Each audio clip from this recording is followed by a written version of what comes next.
Welcome to Tripura Info News Update. ত্রিপুরায় ফের আন্দোলনের হুঁশিয়ারি প্রাক্তন আত্মসমর্পণকারী জঙ্গিদের।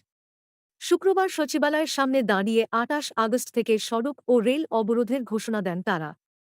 অভিযোগ, বৈঠকের আশ্বাস দিয়েও দেখা করেননি জনজাতি কল্যাণমন্ত্রী বিকাশ দেব বর্মা।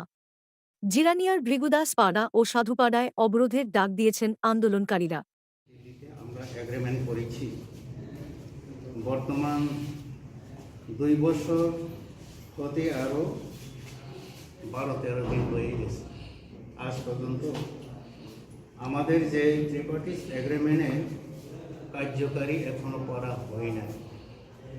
আমরা গত জুন মাস 12 তারিখে আমরা যখন হাটাই পতরে রাস্তায় অবরোধ করেছি, তখন আমাদের অনারেবল মিনিস্টার ট্রাইবাল ওয়েলফেয়ার বিকাশ দেব বর্মা এবং অনারেবল কৃষ্ণনেন্দু আইজিপি তারা নিজেই গিয়ে আমাদেরকে আশ্বাস দিয়েছিল, প্রতিশ্রুতি দিয়েছিল, আপনাদের যে পণগুলো প্রত্যাহার করে নেন, আপনাদের দাবি দাবাগুলো আমরা সব কিছু মেনে নেব।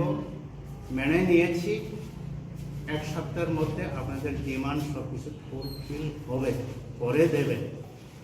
কিন্তু আমরা জুন 17 তারিখে honourable minister professor doctor Manik Saha ওনার সাথেও আমরা ওনার বাঙ্গালোরতে আমরা আলোচনা করেছি বা মিটিং করেছি।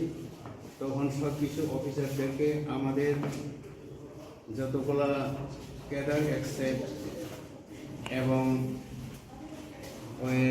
কেস পেন্ডিং এগুলো রিলিজের ব্যাপারেও উনি বলছে।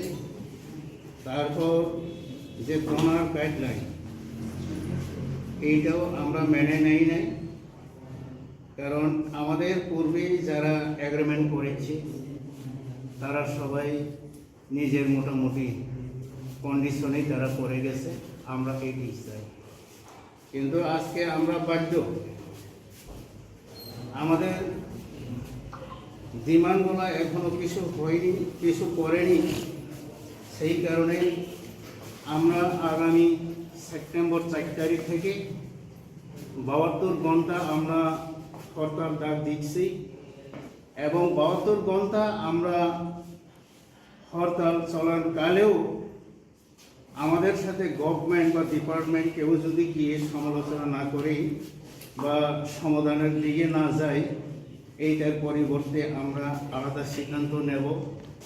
আমাদেরকে কথা দিয়ে তারা কথা রাখে নাই।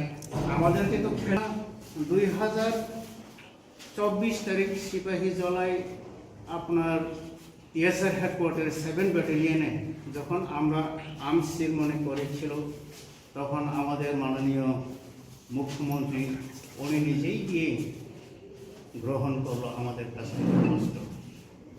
এই জায়গাতে আর কি প্রমাণ আছে? আমরাও তো চাই নাই, আমরা সরকারের বিরোধী আমরা কাজ করতে চাই নাই বা আন্দোলন করতে আমরা চাই নাই।